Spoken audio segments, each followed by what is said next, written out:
because Trey mentioned the White Walkers. I wanted to touch on this. So this is my tweet.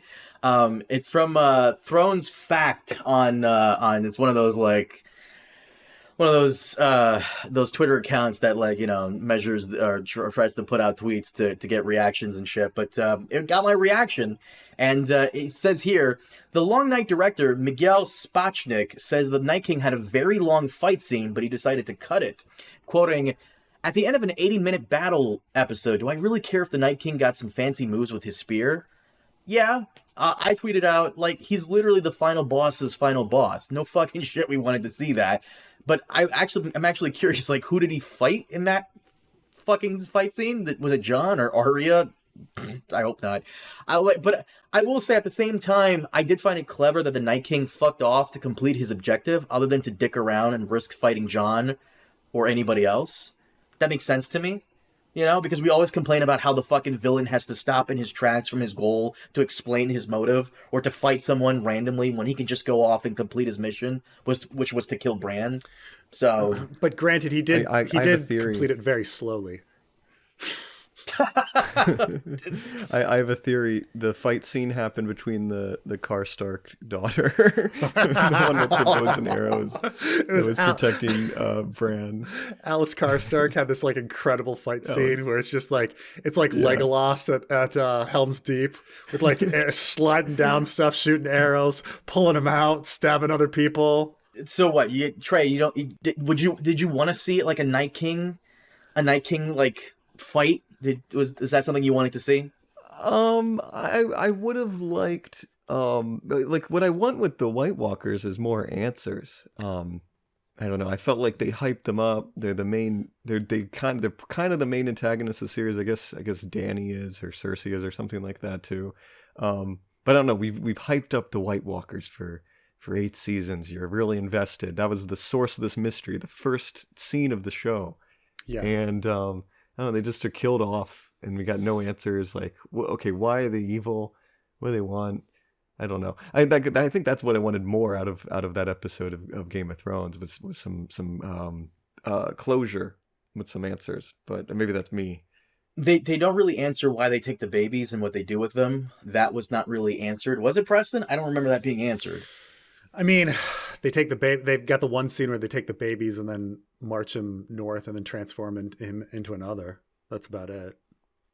That was a scene, because I remember they have the baby.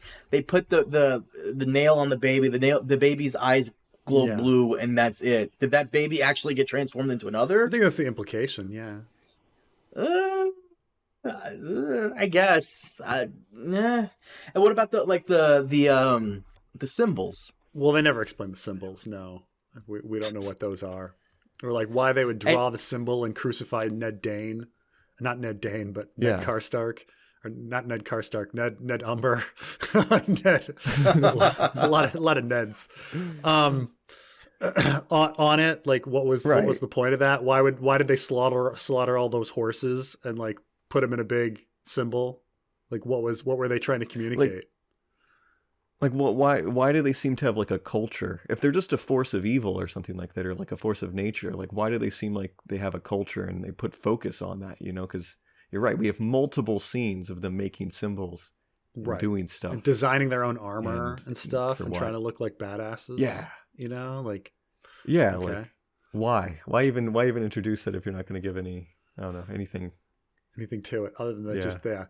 I mean, we just kind of get the best explanation we get is Sam saying they just want to destroy all life and knowledge of life, because that's what true death is, right? They kind of put the Coco theme in there, you know what I'm talking about? Twice. Your true death is when your true death is when the last person that remembers you dies. And the Night King wants to Coco the world. I get it. But why does he want to Coco the world? Right. Is that what the Children of the Forest explained to Bran? The Children of the Forest made them to kill man, right? And then it's a computer haywire gone out of control, kind of like the iRobot movie with Will Smith, where the giant machine, she's supposed to protect people and she kind of is by culling the population. Right. I mean, we have to, connect those dots and create a fan canon, but like that, it seems to be that it was just some computer program that kind of got out of control. But they do seem to have a language and a culture, and they're doing weird things. And there's no explanation to like what the theta was, why are they chopping up people and making them into thetas? No. Okay. Trey, did I ever tell you the really cool theory that I really liked about like what the White Walkers were or what the Night King was? Who's the Night King? I'm curious. Yeah. Bran. It's Bran the entire time trying to kill him so he doesn't loop back into time and start the cycle all over again. Oh, okay. I guess. I don't know how that works.